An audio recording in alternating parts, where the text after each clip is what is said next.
Praise the Lord. இன்று உங்கள் துக்கத்திற்கு பதில் கிடைக்கும் நாள். ஒருவேளை இன்னைக்கு நீங்கள் குடும்ப வாழ்க்கை குறித்து ஏதோ ஒரு மனப்போராட்டத்தில் இருக்கிறீங்களா? திருமணமாகாத நபராக இருந்தால் உங்கள் திருமணத்திற்காக காத்திருக்கிற மகனா நீங்கள்?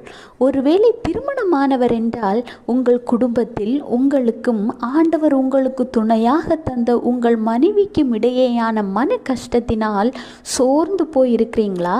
இன்னும் சில பேர் பிரிந்து வாழ்கிற சூழ்நிலைக்கு தள்ளப்பட்ட பிள்ளைகளாக இருக்கிறீங்களா?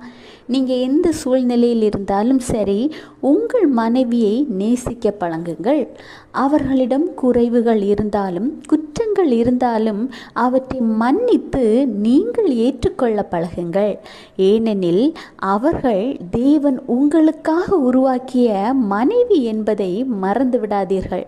குறைகள் குற்றங்கள் இருந்தால்